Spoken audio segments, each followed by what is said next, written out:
হাজিরিন, হযরত আলী রাদিয়াল্লাহু আনহু তো সেই ব্যক্তি, ইশকে রাসূল, আশিক রাসূল, তিনি সেই ব্যক্তি। আল্লাহু আকবার, আল্লাহু আকবার। 10 বছর বয়সে তিনি কালেমা পড়লেন। মক্কাতুল মুকাররমায় যখন নামাজ পড়ার কেউ ছিল না, আল্লাহর নবী ইমাম ছিলেন। আম্মাজান খাদিজা পাশে দাঁড়াইতেন। আম্মাজান খাদিজার পিছনে হযরত আলী আল্লাহর নবীর পাশে, 3 জন কাবাতে নামাজ পড়তেন। তিনি সে আলী, দুনিয়ার কোনো হারামি, শারাবি, খারাবি, নাপাকি তার শরীরকে কখনো স্পর্শ করে নাই, যার কারণে নবীজি তার আল্লাহর হাবিবের পছন্দের কন্যা সাইয়্যিদাতুন নিসাই আহলিল জান্নাহ ফাতেমার সঙ্গে হযরত আলীর বিয়ে দিয়েছেন বংশধারাকে বিস্তার করার জন্য। একবার আওয়াজ করে বলবেন কে মারহাবা।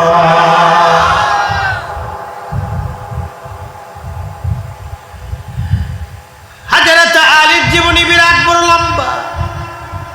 খুবই দরিদ্র ছিলেন, সারা জীবনেও কোনোদিন দারিদ্রতার মোচন হয় নাই।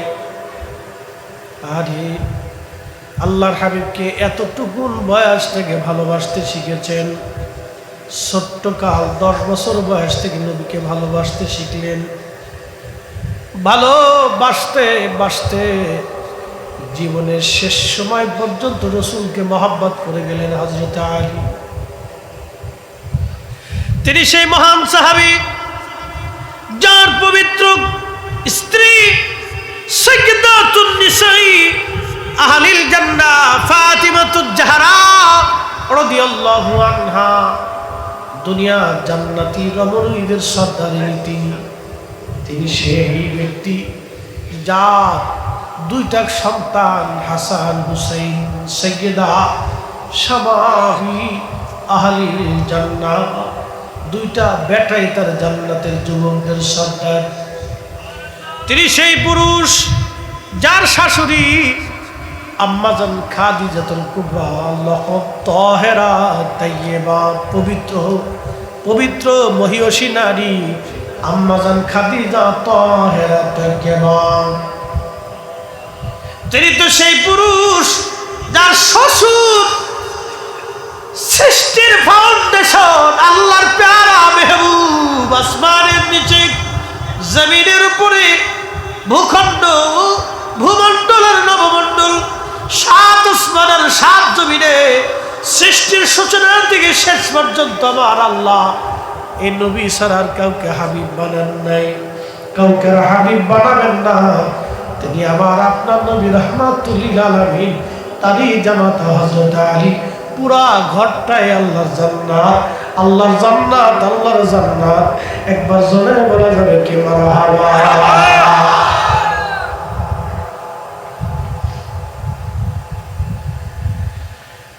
হযরত আলীর মর্যাদা অনেক, মর্তবা আল্লাহ দিয়েছেন অনেক, অনেক তার ফজিলত। হযরত আলী তিনি যেমন একজন সাহাবী ছিলেন, খুবই ভদ্র কিন্তু বীর যোদ্ধা। ক্ষুধা কখনো তার পিছু ছাড়ে নাই, অভাব কখনো তার মোচন হয় নাই।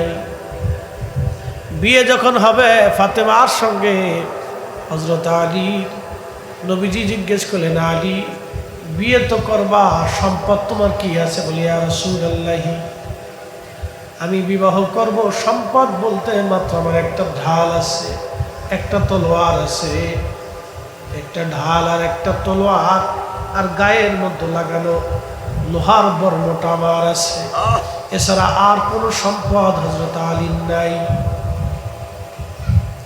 আল্লাহর হাবিব বলেন, আলী তুমি লোহার বর্মটা, গায়ের বর্মটা তুমি বিক্রি করে দাও, কারণ ঢাল আর তলোয়ার তো যুদ্ধের জন্য লাগবে, যে কোনো সময় যুদ্ধ বেঁধে যেতে পারে, জিহাদের জন্য প্রস্তুত থাকতে হবে। আলী শুধু লোহার বর্মটা তুমি বিক্রি করে দাও। লোহার বর্ম বিক্রি করতে গেলেন মাত্র 3 দিরহাম দাম আসে, মাত্র 3 টাকা দাম আসে। 3 টাকা দিয়ে বিবাহ কেমনে করবে হযরত আলী? চিন্তায় পড়ে গেলেন, এই সামান্য অর্থ দিয়ে বিবাহ আমরা কেমনে করব? আর আমার দেশের বিয়ের অবস্থা তো ভয়াবহ, চট্টগ্রামের কথা জানি না, আমাদের ঢাকার শহরের বিয়া আর আমার ফরিদপুরের বিয়া বিরাট বড় মারাত্মক। একজনের বউ আর একজন নিয়ে কাদা ছোড়াছুরি করে। ভাবি আড্ডাবর বিয়া আর বিয়ান এই কথা বললে লজ্জা করবে, আমার সমাজ নিকৃষ্ট পর্যায়ে চলে গেছে। কুত্তা পর্যন্ত দেখলে চিন্তা করে তোরা মানুষ হইলি কা, আমরা কুত্তা হয়ে ভালো কাজ করছি। সর্বনিকৃষ্ট বেহায়াপনা বিবাহের অনুষ্ঠানে, সর্বনিকৃষ্ট বিবাহের অনুষ্ঠানে বেহায়াপনা হয়। সর্বনিকৃষ্ট বেহায়াপনা বিবাহের অনুষ্ঠানে হয়। আল্লাহ রাসূল বললেন আলী 3 দিরহাম মাত্র দাম হয়। হযরত উসমান গনি ডাক দিয়ে বলেন আলী তোমার বর্বটা কত দিরহাম দাম হয়েছে? বলে মাত্র 3 টাকা। হযরত উসমান গনি অনেক ধনী ছিলেন। ডাক দিয়ে বলেন আলী রে কত দিলে তুমি খুশি? বলে আপনি যত দেন। 280 দিরহাম দিয়ে দিলেন। একজনে বললেন কি বর্বটা দিয়ে চলে আসতেছে, ডাক দিয়ে বলতেছে আলী দাঁড়াও, আমি বর্বটা তোমার কাছ থেকে কিনেছি, আবার এই বর্বটা তোমাকে আমি হাদিয়া দিয়ে দিলাম। সাহাবীদের মধ্যে এইরকম সম্পর্ক ছিল। আর আমার দেশের শিয়া যারা আছে, ওই যে আপনার দেখবেন কি বলে, আপনার যে তাজিয়া করে, ঘোড়া বানায়, পুতুল বানাইয়া বিরাট বড় করে দাকুরাল নিয়া ছুরি নিয়ে পিঠ কাটার দৌড়ায় আর হায় হোসেন আয় হোসেন।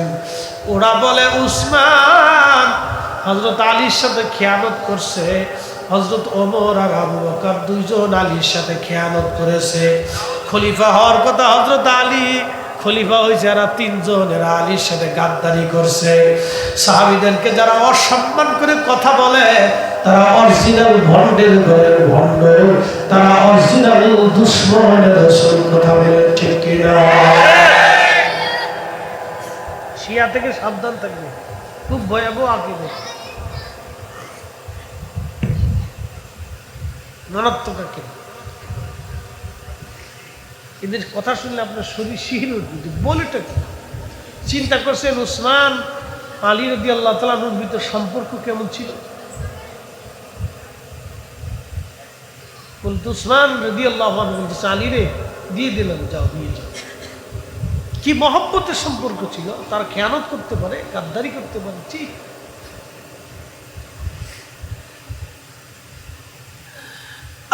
বোয়ালখালীর মুসলমান হযরত উসমান গনি রাদিয়াল্লাহু আনহু দিয়ে দিলেন। আলী চলে গেল, প্রিয় নবীজির সামনে উপস্থাপন করলেন, ইয়া রাসূলুল্লাহ 280 দিরহাম আমি বিক্রি করেছি। দেখেন কার সাথে মেয়ের বিবাহ দিচ্ছে। আমার দেশের পোলাপান হইলে কিছু পকেটের মধ্যে রেখে দিত। এই কথা বললেন 280 দিরহাম সামনে দিয়েছে হুজুর, 280 দিরহাম বিক্রি করছি। নবীজি বললেন আলী রে এই টাকা দিয়ে সুগন্ধি বিবাহের সাওয়ানা কিনো, এই টাকা দেন মোহর ফাতেমার জন্য নির্ধারিত রাখো, আর এই টাকাটা তোমাদের সংসারের জন্য রেখে দাও। কি সুন্দর জীবন ছিল! যদিও আমাদের মতো কোটি কোটি টাকা না, ছোট্ট জীবন, ছোট্ট সংসার, ছোট্ট অর্থনীতি, কিন্তু বিরাট বড় আমানতওয়ালা জিন্দেগি। আল্লাহর নবীর সাহাবী হযরত আলী রাদিয়াল্লাহু আনহু, ওনার বয়স প্রায় 25 বছর, আর হযরত ফাতেমা রাদিয়াল্লাহু আনহার বয়স তখন 18 বছর। ফাতেমার বয়স 18, বিয়ে হবে, দিন তারিখ নির্দিষ্ট। হযরত আলীর ঘরের মধ্যে কোনো খাট নাই, একটা ছোট্ট চৌকি কিনা হলো, বিছানা নাই, খেজুর পাতার মাদুর বিছানো হলো, বালিশ নাই রে। ফাতেমার জন্য বালিশ খেজুর গাছের ছাল চামড়ার ভিতরে ঢুকাইয়া সেদিন বালিশ বানানো হলো। যেই নারী জান্নাতের সাতটা বিবি, তার ফাতেমা, তার বিয়ে হয় আজকে সহজ সরল ভাবে। আর আমার দেশের ফাতেমা তার বিয়ে হয় আজকে বিরাট আলিশানে। বেটা দরবেশের পুলা ওই যে কি বিবাহ বার্ষিকী পালন করছে 350 কোটি টাকা খরচা করিয়া।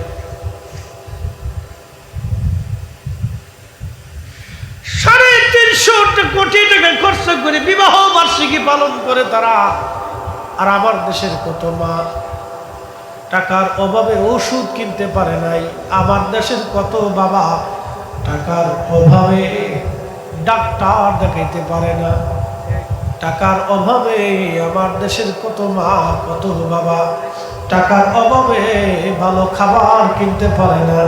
এই টাকা যদি আমার দেশের গরিব মানুষের জন্য 4টা হসপিটাল বানায় দেওয়া হতো, 6টা বিভাগে 6টা হসপিটালও যদি বেটা বানায় দিত, তাহলে অন্তত আমার দেশের গরিব মানুষ চিকিৎসা অন্তত মনে হলো শান্তি পাইত।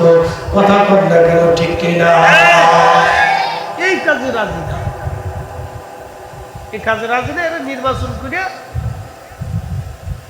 100 কোটি টাকা খরচা করবে, চুরি করবে 1000 কোটি টাকা, 900 কোটি টাকায় লাভ। কথা কর না কেন, বুঝছেন? এই জন্য নির্বাচনের লেগে পাগল হয়ে যায় সবাই। উচিত কথার ভাত নাই। আমি তো নির্বাচনের লেগে পাগল না। যদি আমার বাপ ডাকেন তাও তো আমার নির্বাচনে দাঁড়াইতে কোনো পারবো না। কিন্তু এই সমস্ত কাজে আমি নাই। এর ভিতরে ঢুকলেই আকড়া ফাকড়া চাকড়া, এটা দেখলে শেষে হুজুরের চিন্তা আসবে, হ্যাঁ মাইরে দিই। আর যদি একবার মাইরেই দিই, হাই হাই হাই, 18 কোটি মানুষের মামলা কিয়ামতের মাঠে। তো হুজুর টিয়া দেন,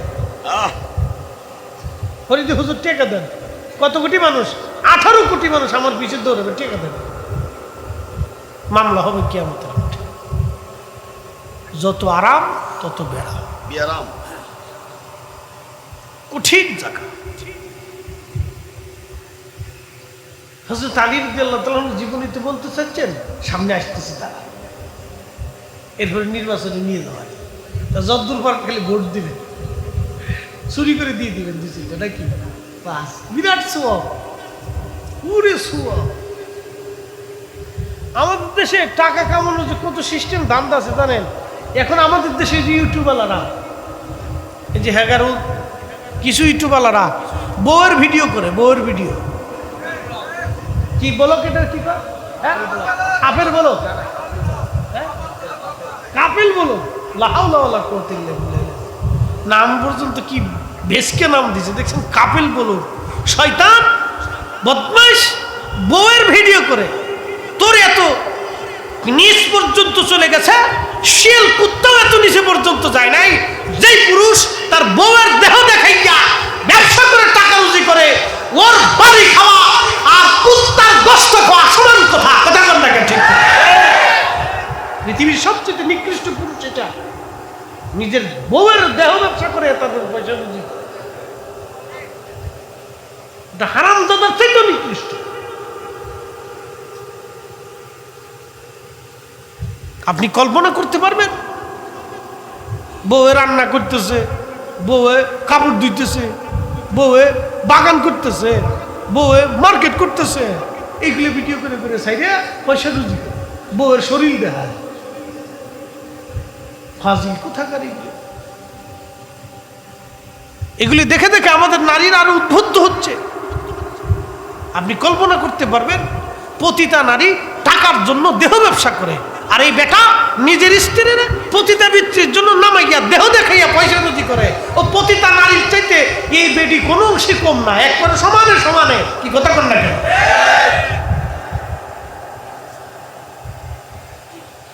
এই চলতেছে আমাদের সমাজ। আপনাদের কাছে বুঝাই দিলাম, একজন স্বামী যখন তার স্ত্রীর দেহ দেখাইয়া পয়সা রুজি করে, এর চাইতে নিকৃষ্ট স্বামী পৃথিবীতে কে হতে পারে? বেটা পুরুষ, ওর চাইতে তুই ভিক্ষা করে খা।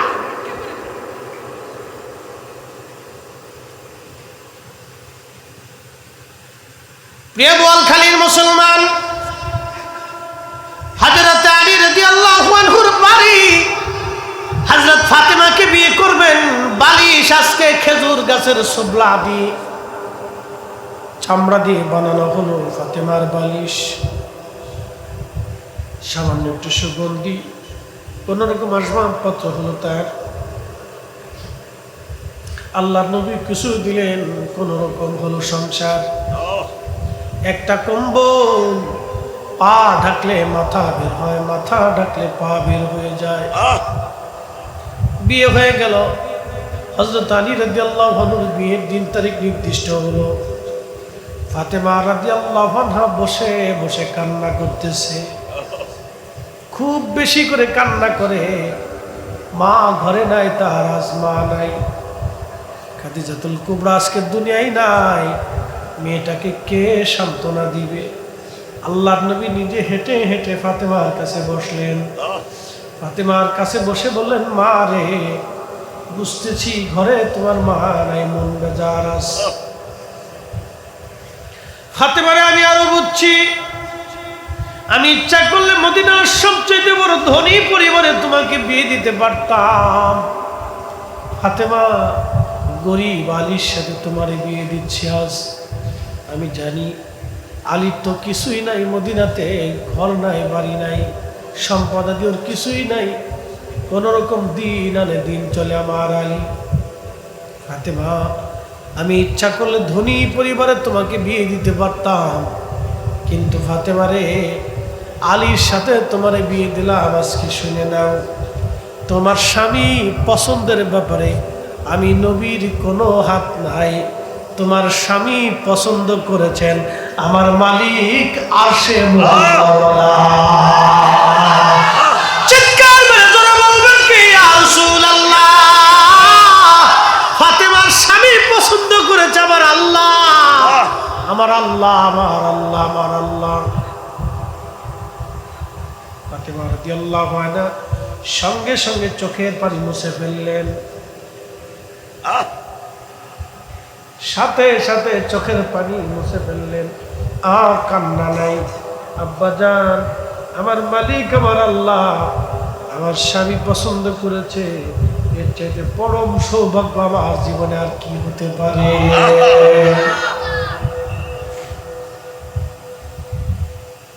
তাদের দুইজনের বিবাহের পছন্দ আল্লাহর, সরাসরি আল্লাহর হুকুমে হযরত ফাতেমা রাদিয়াল্লাহু আনহার বিয়ে হলো আলীর সঙ্গে।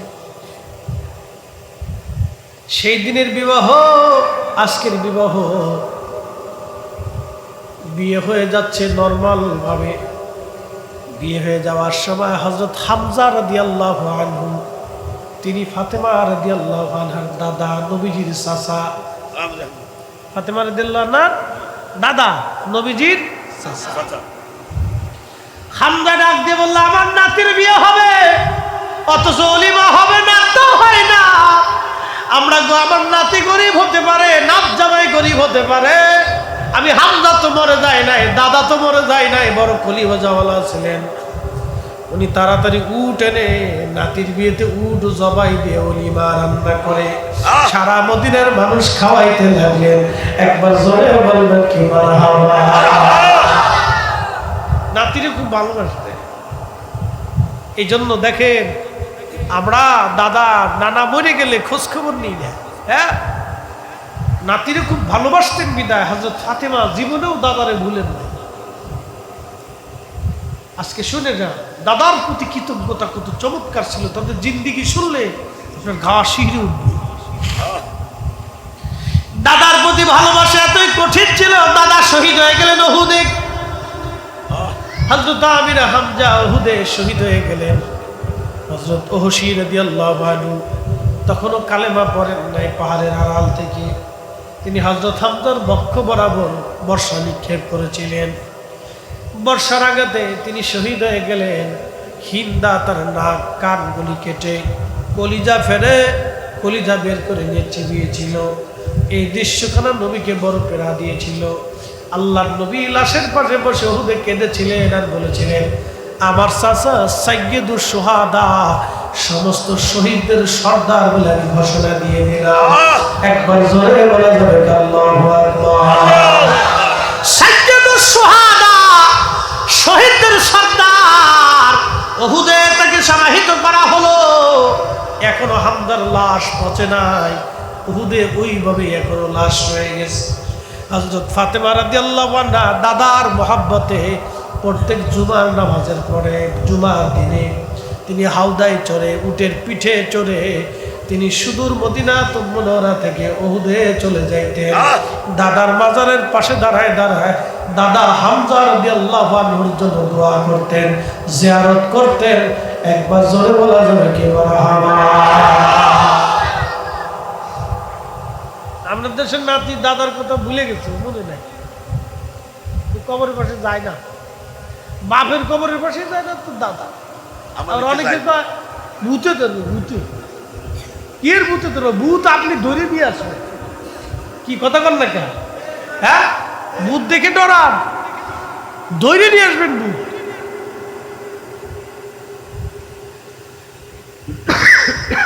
এই সাহস রাখবে। রাত 4টা-5টার সময়, 12টা-1টার সময় কবরের পাশে গোরস্থানে একা একা যাইতে পারবেন? আমার পর আমি একা চলে যাবো, ভূত ও ধরে নিয়ে আসবো।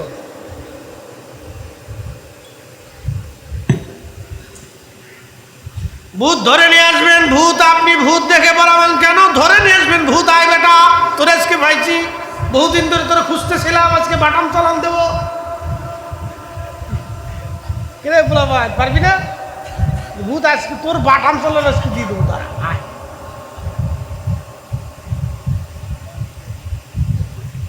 কোনো ভূতের ভয় নেই।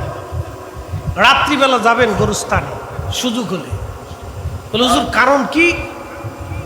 আপনি রাতে যখন গোরস্থানের পাশে দাঁড়াবেন আপনার শরীর ঠান্ডা হয়ে যাবে, ভয়ে না, আখিরাতের চিন্তা, আল্লাহর ভয়ে আপনার শরীর ঠান্ডা হয়ে আসবে। আহা,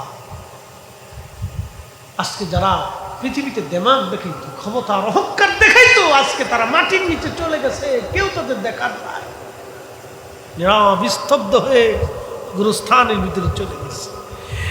একদিন মাটির ভিতরে হবে ঘরে, মন আমার কেন বান্ধু দানান ঘর। কত রাজা বাদশা জমিদার কবরের পাশে ঘুমায়, কবরের ভিতরে ঘুমায়, কবরে ঘাস দুবলা জন্মে গেল, শিয়াল কুত্তা ঘুরে বেড়ায়।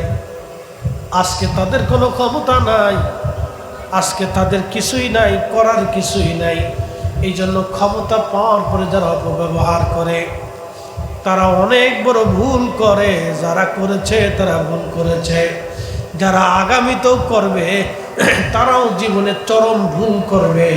এই ভুলের মধ্যে যারা জড়াবে তাদের বিরাট ক্ষতি হবে। কি কথা বলেন ঠিক কি? অনেক বড় ক্ষতি হবে। তার নমুনা তো একটু দেখা যায়, মিলাদুন নবীতে মারামারি করতে আসে, বন্ধ করে দিতে চায়, শক্তি দেখাইতে চায়।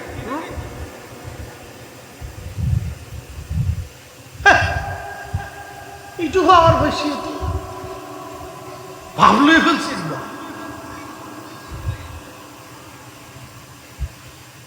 শুনে রাখেন বোয়ালখালীর মুসলমান, ক্ষমতা চিরদিনের জন্য না। গোরস্থানের পাশে দাঁড়াবেন, কবরের পাশে দাঁড়ানোর পরে রাতের আধারে যখন কবরে দাঁড়াবেন শরীর হিম হয়ে আসবে, চিন্তায়, আখিরাতের চিন্তায় আপনার মন একবারে নরম হয়ে যাবে। চোখ বেয়ে বেয়ে বাবার কবরের পাশে দাঁড়ায় চোখ আসবে, মায়ের কবরের পাশে দাঁড়াইয়া চিন্তা করবেন, মা এই গভীর রাত্রিবেলা তুমি আমার কোল থেকে ছাড়ো নাই, তুফান হলো মা তুমি আমার কোলের মধ্যে জড়িয়ে রাখছো, বৃষ্টি হলেও ছাড়ো নাই, এত রাত্রে কোনোদিন একা একা আমার ছেড়ে দাও নাই, পেশাব পায়খানা বিছনাতে করলো মা লাথি মেরে ফেলে দাও নাই রে মা, আজকে কবরের জেলখানায় তুমি বন্দি,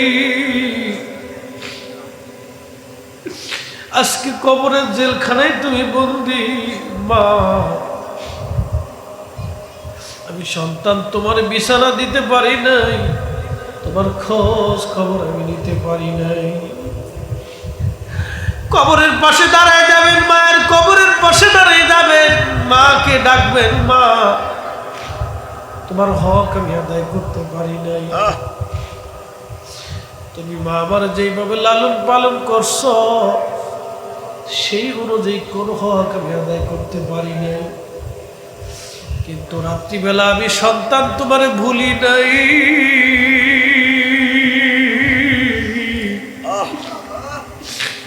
আমি সন্তান তোমারে ভুলি নাই মা, আজকে রাত্রিবেলা তোমার কবরের পাশে দাঁড়াই গেছি। সূরা ফাতিহা পড়েছি, ইখলাস পড়েছি, সূরা নাস পড়েছি, ইয়াসিন পড়েছি, দুরূদ পড়েছি মা। আজকে একটু যদি হক আদায় হয় তোমার কবরের পাশে দাঁড়ায় গেলাম, আল্লাহর দরবারে দাঁড়ায় চোখের পানি ছেড়ে দিবেন। আল্লাহর নবী বলতেছেন, সন্তান রে, বাবা মার কবরের পাশে দাঁড়ায় যখন তুমি আল্লাহর দরবারে হাত তুলে চোখের পানি ছাড়বা, আমার মালিক আমার আল্লাহ সাথে সাথে বাবা মার কবরগুলি জান্নাতের বাগান বানায় দেবে। কোরআনে আল্লাহ বলতেছে, বান্দারে তুমি বেশি বেশি করে এইভাবে দোয়া করো, রব্বির হামহুমা কামা রাব্বায়ানি সাগীরা।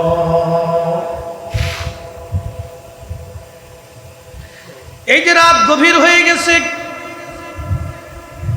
প্রায় রাত 2টা বেজে গেছে, 1:45 বেজে গেছে রাত। এই যে তাহাজ্জুদের সময় ঘনায় গেছে, বোয়ালখালীর মুসলমান এখন বসে আছেন আপনারা, তাহাজ্জুদের সময় ঘনিয়ে ঘনিয়ে আসলে আমরা আল্লাহর দরবারে হাত বাড়াই দিব। দুনিয়ার সব দোয়া যদি ফেরত হয়, তাহাজ্জুদের সময়ের দোয়া আল্লাহ ফেরত দেয় না। আল্লাহর নবীকে বলা হলো, হুজুর কোন সময়ের দোয়া কবুল হয় বলবেন নি? আল্লাহর নবী বললেন, জহুল লাইলিল আখির, শেষ রাতের দোয়া কবুল হয়, ও দুবুরুস সালাতি মাকতুবা, ফরজ নামাজের পরে দোয়া কবুল হয়ে যায়। শেষ রাতের দোয়া, তাহাজ্জুদের সময়ের দোয়া কবুল হয়, ফরজ নামাজের পরে দোয়া করলে দোয়া কবুল হয়ে যায়। একবার জোরে বলা যাবে কি মারহাবা? তাহাজ্জুদের সময় হাত বাড়াবেন, আমার মনিব আপনার হাত ফিরাবে না। যদি কখনো দোয়া কবুল না হয়, তাহাজ্জুদের সময় আপনি হাত বাড়াবেন, তাহাজ্জুদের সময় হাত বাড়াবেন, তাহাজ্জুদের সময় হাত বাড়াই দিবে, আমার আল্লাহ গুলি খালি ফেরত পাঠাবে না। কবরের পাশে দাঁড়াবেন, ফরজ নামাজের পরে দোয়া করবেন, আল্লাহ হাত খালি ফিরাবে না। সফরকালীন সময় মুসাফির অবস্থায় হাত বাড়াবে, আমার আল্লাহ হাত ফেরত দিবে না। মাজলুমের দোয়া আল্লাহর দরবারে কবুল হয়, জালিমের বিরুদ্ধে মাজলুমের দোয়া কবুল হয়ে যায়। আমার মাওলা আমার আল্লাহ ফিরায় না। বোয়ালখালীর মুসলমান হাজিরিন,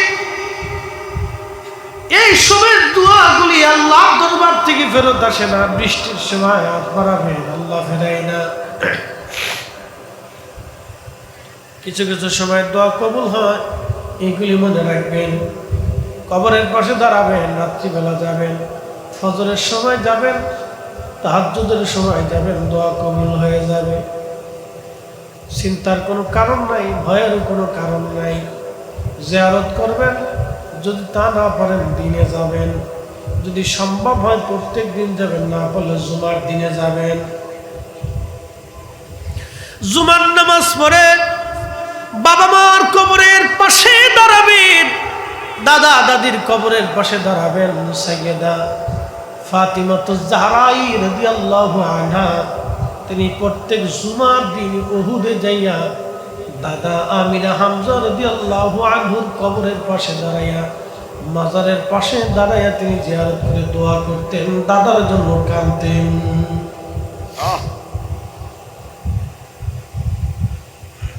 তাদের জীবন বড় আদর্শওয়ালা জীবন ছিল। সাইয়্যিদাতুন নিসা আহলিল জান্নাহ এমনি আল্লাহ দিছে না, আল্লাহ কারণেই দিছে। তাদের জীবন বড় চমৎকার ছিল, বড় আকর্ষণীয় ছিল।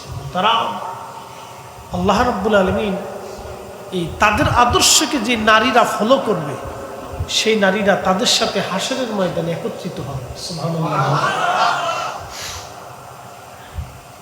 সে নারীরা একত্রিত হবে। তো প্রিয় উপস্থিতি, এই যে তাদের জিন্দেগি জীবন বড় চমৎকার, খেয়ে না খেয়ে জীবনের বহু দিন কাটাইছে। ফাতেমা রাদিয়াল্লাহু আনহা, আলী রাদিয়াল্লাহু আনহু, হাসান হুসাইন, আল্লাহর হাবিবের জিন্দেগি বড় কষ্টের ছিল। আম্মা জান আয়েশা সিদ্দিকা রাদিয়াল্লাহু আনহা নবীর ইন্তেকালের পরে খাবার সামনে আসলে বসে বসে কাঁদতেন। সাহাবায়ে কেরাম বলতেন, আম্মা জান কাঁদেন কেন? আম্মা জান আয়েশা বলতেন, তোমরা এখন বাইতুল মাল থেকে আমাদের জন্য বেতন ভাতা নির্ধারণ করে দিছ। আমার জীবনে রসুলের সোহবতে নবীর ঘরে এমনও দিন গেছে, মাসে একটা দিনও নবীর বাড়ি চুলায় আগুন জ্বলত না। না খেয়ে, খেজুর খেয়ে, না খেয়ে কত রাত দিন আমাদের পার হয়ে গেছে। খেয়ে না খেয়ে আমাদের জীবনের বহু অংশ পার হয়ে গেছে।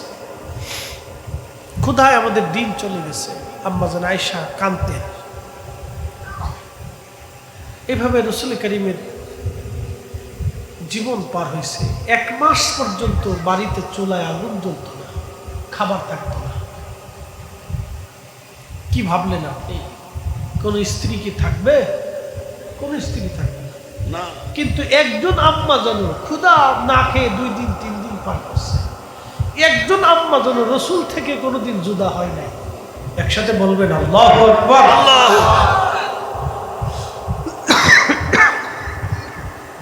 সবচেয়ে ছোট বয়সী ছিলেন আম্মা জান আয়েশা সিদ্দিকা রাদিয়াল্লাহু আনহা। সবচেয়ে ছোট বয়সী। আল্লাহর হাবিবের বয়স অনেক ছিল, শরীয়তের বয়স অনেক ছিল। এত ছোট বয়সী একজন মেয়ে আল্লাহ রসুলের খেদমত করছেন, একসাথে থাকছেন, এক ঘরে থাকছেন, তারপরও মাসের পর মাস ক্ষুধায় দিন চলে গেছে। একটা কুমারী মেয়ে, এত অল্প বয়সীর মেয়ে, একজন মহিষী নারী, আমাদের মা রসুলকে ছেড়ে কোনোদিন আসেন। ইচ্ছা করলে চলে যেতে পারতেন, কিন্তু আসেন না এখন। আর আমাদের দেশের বেডিরা, মহিলারা স্বামীর সামান্য ডাইন বাম হলেই তালাক নিতে চায়, তালাক দিতে চায়, পাগল পড়া হয়ে যায়। ছি ছি ছি ছি। সামান্য একটু ডান বাম হলেই তালাক। আবার বিয়ের আগে কন্ট্যাক্ট করে। বিয়ের আগে কন্ট্যাক্ট হয়। কি কন্ট্যাক্ট জানেন? কামারে নিলে বিয়ে করলে আলাদা সংসার করতে হবে, বাসা ভাড়া নিয়ে থাকতে হবে, অমুক জন্য তমুক তমুক। পুরো শয়তান কোথাকার। এই বেডি বিয়ে করার চাইতে সারা জীবন বলে গিয়ে থাকালা। কথা কন না। এই মহিলা বিয়ে করার চাইতে সারা জীবন কি বইরে গিয়ে থাকা বলা। এই বউ কপালে গেলে তার কপালে শনি ছাড়া কিচ্ছু নেই। মেয়েরা এগুলি শিখতেছে, যত দিন যায় তত কন্ট্যাক্ট করে। যদি হয় তাহলে আসেন না, চলে যান। তো আপনি তাকে গেট আউট করে দেবেন যে দূর হয়ে যান, এরকম শয়তান আমার দরকার নেই। এই জন্য শাদী দেখে করতে হবে। আল্লাহ রসুল ইচ্ছা করলে কিন্তু অনেক ধনী পরিবারে ফাতেমাকে বিয়ে দিতে পারতেন, কিন্তু দেন নাই। কারণ আলীর কাছে দিচ্ছে, আদর্শমান একটা ছেলের কাছে দিচ্ছে। একসাথে বলবেন না মারহাবা। গান জুটি, ফান জুটি, হিরোইন এগুলো দিয়ে দিয়ে। আমরা দেশের মানুষ তো একটু পয়সাওয়ালা দেখে বিয়ে দিতে চায়। ছেলে ভালো ব্যবসা আছে, কিন্তু দেখে না যে গাঁজা খায় না বাবা খায়। এটা যদি একবার গান জুটি আর বাবার খাওয়ার একবার পড়ে যায়, তো মেয়ের জীবন শেষ। সারা জীবনে ঘান টানতে টানতে জিন্দিগি জিন্দগিটা বরবাদ করে দিবে। মনে রাখবে, বিয়ে থা দিতে হলে আদর্শমান একটা ছেলে দেখে দিবেন, গরিব হোক অসুবিধা নেই। বেশি দিন মোহরটন মোট ধরিয়ে না। আপনাকে চট্টগ্রামে তো 15 লাখ না 20 লাখ, কত? হ্যাঁ, 12 লাখের উপরে। লা হাওলা ওয়ালা কুওয়াতা ইল্লা বিল্লাহ, আস্তাগফিরুল্লাহ আল-আযীম। এগুলি এক প্রকারের নীরব জুলুম, নীরব জুলুম, এগুলি অন্যায়, ঠিক না? আল্লাহ রাসূল বলছেন তোমরা বিবাহকে সহজ করে দাও, সহজ করে দাও, বিয়েকে সহজ করে দাও। অল্প টাকা দেন মোহর, আমার দেন মোহর কত জানেন? 1,50,000 টাকা। বিশ্বাস করবেন? ফরিদি সাহেব বিয়ে করছে, দেন মোহর 1,50,000। আমার চাচা শ্বশুর এসে বলতেছে বাবাজি 5 লাখ করে দিই। আমি বললাম কোনো দরকার নেই, আমার যা সামর্থ্য আছে এটাই লেখেন। যদি ভাগ্য ভালো হয় আপনার মেয়ে আরো বহুত কিছু পেতে পারে। তো ভদ্র মানুষ, তো ভদ্র ফ্যামিলি, রাজি হয়ে গেছে। আসলাম তো পাইতে পাইতে পাইতে পাইতে কোটি টাকার সম্পদ পেয়ে গেছে। মারহাবা বলবেন না? আমি দিয়ে দিচ্ছি একদম, যাও নিশ্চিন্তে ঘুমাও, কোনো চিন্তা নেই, কোনো টেনশন নেই। আর লিখছি লাখ ডেকে ঘুমাই, দিয়ে দিচ্ছি। শোনেন, বিবাহকে সহজ করতে হয়, সহজ করলে জটিল করবেন না, কঠিন করবেন না, কি ছেলে পক্ষ কি মেয়ে পক্ষ। এই যে দেখেন আপনাদের চট্টগ্রামে না কোথায় রেওয়াজ আছে, প্রত্যেক রমজানে নাকি ঈদে খাসি না ছাগল না পাগল কি দিতে হয়। এগুলি করবেন, এগুলি বাতিল করে দেন, নিজ মন থেকে উঠিয়ে দেন। যারা মেয়ে আনছেন তারা অন্তর থেকে উঠিয়ে দিবেন না, মেয়ের বাপেরই সমস্ত বিষয়ে প্রেশার দেবে না। খুশি মানে কিছু দিলে দিবে, না দিলে না দিবে, এগুলি উঠিয়ে দেন, কোনো প্রয়োজন নেই। এগুলি এক ধরনের নীরব জুলুম। বেচারা ঈদের সময় সামর্থ্য নাও থাকতে পারে, অর্থনীতি ভালো নাও থাকতে পারে, তাকে চাপ দিতে হবে। খুশি মনে যদি তার মেয়েকে কিছু দিয়ে যায় আলহামদুলিল্লাহ।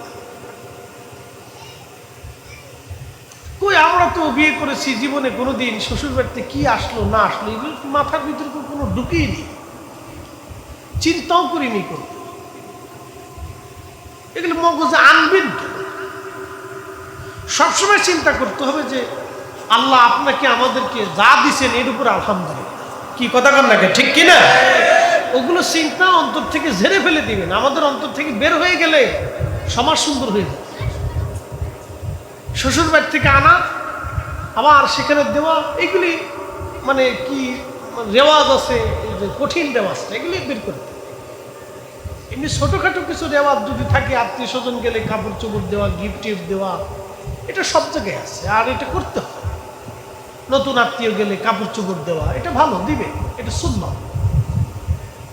ছোট গিফট টিফট দেওয়া, কাপড় চোপড় দেওয়া, কেউ একটা ঘড়ি দিল, কেউ কাপড় কিনে দিল, পাঞ্জাবি কিনে দিল। আমরা যেমন তাওয়াই বাড়ি মাওয়াই বাড়ি গেলে আমাদেরকে পাঞ্জাবি কিনে দিছে, পাঞ্জাবি কাপড় দিছে, টুপি কিনে দিছে, এগুলো আলাদা, এটা ছোটখাটো বিষয়। কিন্তু ওই যে বছর পর বছর ধরে গরু দাও, খাসি দাও, ছাগল দাও, পাগল দাও, হ্যাঁ না, ঠিক আছে না? না তোমার আর কথা বলা বলো, তুমি বসো, ও আজানি করতেছে, গজল গাবা পর পর শেষ করে দেবো, মোনাজাতের পরে গাবো। হ্যাঁ বসো, আচ্ছা ঠিক আছে, খুব খুশি হয়েছি। আচ্ছা মোনাজাতের পরে গাই, সারা রাত গাই, অসুবিধা।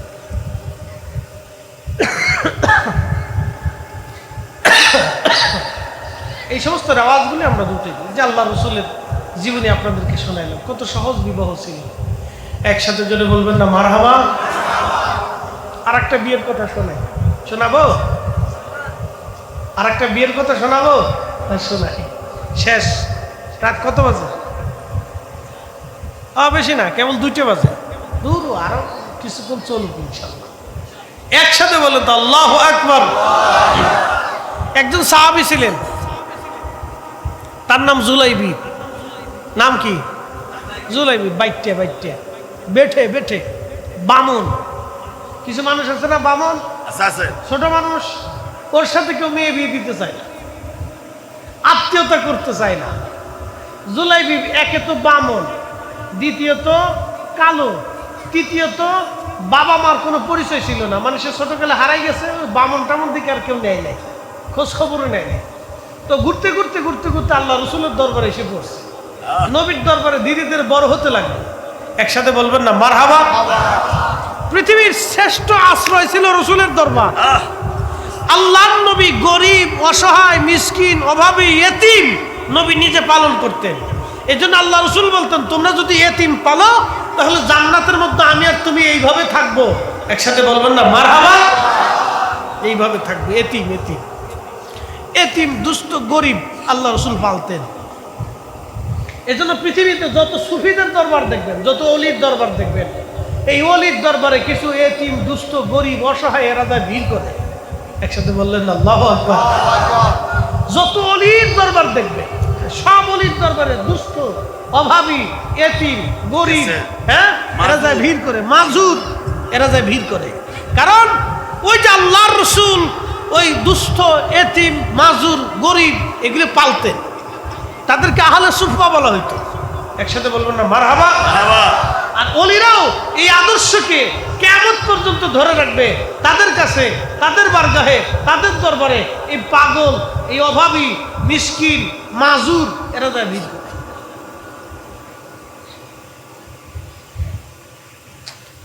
প্রিয় উপস্থিতি, আল্লাহর হাবিবের বারগাহে সাহাবী জুলাইবি বামন বেটে সাহাবী ধীরে ধীরে বড় হলেন। নবীজি বললেন, জুলাইবি তুমি তো বড় হয়েছ, তোমার একটা সংসার দরকার, বিয়ে করানো দরকার। জুলাইবি বলেন, ইয়া রাসূলুল্লাহ, একে তুমি বামন, দ্বিতীয়ত গরিব, 3 নম্বর বংশের পরিচয় নাই, 4র্থ নম্বর আমি নিগ্র, কালো, মদিনার কোনো মেয়ে আমাকে পছন্দ করবে না, মদিনার কোনো মেয়ের বাবা আমার সাথে মেয়ের বিবাহ দেবে না। আল্লাহর নবী বললেন, জুলাইবি আমি নিজের পছন্দ করে তোমাকে বিবাহ করাবো। একবার জোরে বলা যাবে কে করা হবে?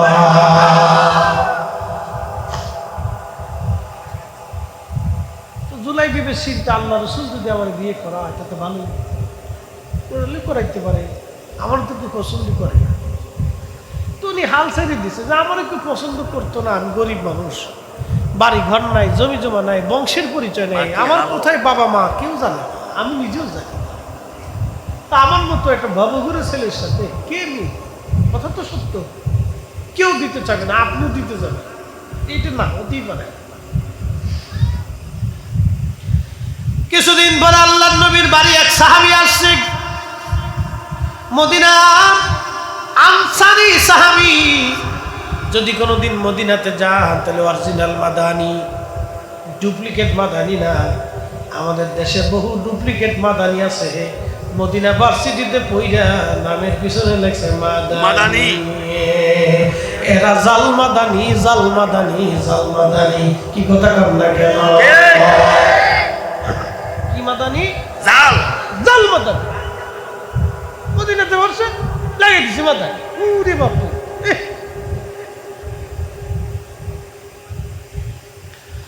আল্লাহর নবীর বাড়ি মদিনাতুল মুনাওয়ারা, অরিজিনাল মাদানি, আনসারী অরিজিনাল মাদানি। যদি আপনি দেখেন অরিজিনাল মাদানিরা অনেক সুন্দর, তাদের চেহারা খুব নরম, সব খুব মায়াবী চেহারা, অত্যন্ত ভদ্র, তারা অত্যন্ত ভদ্র। অরিজিনাল মাদানি, তারা জন্মগতভাবে ভদ্র, খুব নরম তবিয়তের, তারা অত্যন্ত মেহমান প্রিয়, তারা খুব উচ্চ বংশের মানুষ, তারা অর্থাৎ উচ্চ বংশ, উচ্চ তাদের মন মানসিকতা। আল্লাহ রসুলের রওজা শরীফের সোহবত, ঘ্রাণ তাদেরকে পরিবর্তন করে দিচ্ছে। অত্যন্ত শরীর সুন্দর, মনের অধিকারী। আর তাদের মেয়েরা অত্যন্ত পর্দানিশীল আর খুব মানে আপনার কি বলে লাজুক এবং খুবই ভদ্র এবং খুবই নম্র, এবং তারা অত্যন্ত মাদানি। এটা আপনাকে ভাষায় প্রকাশ করতে পারবো না, অরিজিনাল মাদানি যারা, এরকম মেয়ে পৃথিবীতে কোথাও পাবে না। পৃথিবীর তন্ন তন্ন ঘুরে খুঁজেও কিন্তু ছেলে মেয়ে আপনি পাবেন, অরিজিনাল মাদানী যারা। তো আনসারী আল্লাহর হাবিবের দরবারে আসছে। নবীজি বললেন, আনসারী তোমার না ঘরে একটা মেয়ে আছে বিবাহর উপযুক্ত? বলে, হ্যাঁ ইয়া রাসূলুল্লাহ, বিবাহ কি দেবা? আনসারী মনে করছে যে রসুল বিয়ে করতে চায়। দেখেন আনসারীরা আল্লাহর নবীকে এমন ভাবে ভালোবাসতেন যে তাদের মেয়ে কন্যা সন্তান বিয়ে দেওয়ার আগে আল্লাহর নবীর কাছে জিজ্ঞাসা করতেন, যদি রসুল পছন্দ করে তাহলে সৌভাগ্য। একসাথে বলবেন না আল্লাহু আকবার। আল্লাহর নবী তো বিয়ে করার ইয়া ছিলেন না, আসক্তি না, কিন্তু তারা মহাব্বতের দোষে যদি রসুল পছন্দ করে তাহলে রসুলের সাথে আত্মীয়তা করে, এটা তো চরম সৌভাগ্য। একসাথে বলবেন না মারহাবা। এই যে আপনাদেরকে যেমন নবীর শান গাইলে কলিজায় ভালো লাগে না? ভালো লাগে, ভালো কথা কন না কেন? লাগেনি? ভালো লাগে না? লাগে। মিলাদুন নবীর টাকা চাইলে আপনারা আন্তরিকভাবে খুশি হয়ে যান যে আল্লাহ রসুলের মিলাদের মাহফিল, অন্তরে ভালো লাগে, জোশ আছে। আবার কেউ আছে একটা দুধ দাঁতি কেমন খায় একদম আছে। তাদের মানসিকতা আপনার মানসিকতা তফাৎ। মাদানী মানুষের মানসিকতা আর বাহিরের মানুষের মানসিকতা রসুলের প্রতি আকাশ পাতাল ডিফারেন্স। আপনাকে তুলনা করে বুঝাচ্ছি, রসুল প্রেম এগুলো দলিল দিয়ে হয় না। সাহাবীরা আনসারীরা তাদের মেয়ে বিবাহ দেওয়ার আগে আল্লাহ রসুলকে জিজ্ঞেস করতেন। আর যদি কোনো মেয়ের ব্যাপারে রসুল করিমের পক্ষ থেকে প্রস্তাব আসতো তাহলে পৃথিবী উল্টে গেলেও অন্য জায়গায় তারা মেয়ের বিবাহ দিতেন না। আল্লাহর হাবিব রসুল করিম সাল্লাল্লাহু আলাইহি ওয়াসাল্লাম নবীজি দেখে বললেন, তোমার না ঘরে একটা মেয়ে আছে? বলে, হ্যাঁ ইয়া রাসূলুল্লাহ, বিবাহ দেবা। সাহাবী খুশি, হুজুর আপনি যদি বিয়ে করেন আমার সৌভাগ্য, আমি নবীর সাথে আত্মীয়তা হবে আমার। আল্লাহর হাবিব বললেন, না আমি বিয়ে করব না, আমার একজন সাহাবীর ব্যাপারে তোমার মেয়ের প্রস্তাব দিলাম। হুজুর কোন সাহাবী? বলে, আমার সাহাবীর নাম হলো জুলাইবিব। আনসারীর মন বেজার হয়ে গেল, বলে, ইয়া রাসূলুল্লাহ, জুলাইবিবের ব্যাপারে প্রস্তাব দিয়েছেন। আমার মেয়ের মা আছে, আমার স্ত্রী আছে, আমার স্ত্রীর সাথে পরামর্শ ছাড়া কোনো সিদ্ধান্ত দেব না। আনসারী সাহাবীর মন বেজার হয়ে গেল। তিনি বাড়ি চলে গেলেন, স্ত্রীকে ডাক দিয়ে বললেন, না না না, স্ত্রীকে ডাক দিয়ে বললেন, স্ত্রীকে ডাক দিয়ে বলতেছে, বিবি, আল্লাহর নবীজি তোমার মেয়ের বিবাহের ব্যাপারে প্রস্তাব দিয়েছে। স্ত্রী মনে করছে, হায় হায়, এর চাইতে পরম সৌভাগ্য কি হতে পারে? আল্লাহর নবী আমাকে বিবাহের প্রস্তাব, আমার মেয়ের বিবাহের প্রস্তাবনা দিয়েছে। বলে, স্বামী বলেন কি? এর চাইতে পরম সৌভাগ্য আমার জীবনে কি আসতে পারে? স্বামী ডাক দিয়ে বলতেছে, বিবি, নবী বিয়ে করবে না, সাহাবী জুলাইবিবের ব্যাপারে তোমার মেয়ের প্রস্তাব আসছে। মহিলা ডাক দেখায়, স্বামী আমার, আল্লাহর কসম করে বলি, এরকম বংশহীন পিতৃ পরিচয়হীন একটা সন্তান, গরিব মানুষ, বামন বেঠে ছেলের সঙ্গে আমি আমার মেয়ের কিভাবে বিবাহ দেব? এটা হবেই না। মহিলাও বিগড়ে গেল। দুইজনে ঘরের ভিতরে কথা চলতেছে, পাশের রুম থেকে মেয়েটা শুনতেছে, পাশের রুম থেকে মেয়েটা আসছে। মেয়েটা আসিয়া আল্লাহর নবীর মায়ের ঘরের, বাবার ঘরের ভিতরে ঢুকিয়া বলেন, আম্মা জান, আব্বা জান, কি নিয়ে আপনারা কথা বলতেছেন? বলে, মা, আল্লাহর নবী তোমার বিবাহের ব্যাপারে পয়গাম দিয়েছে।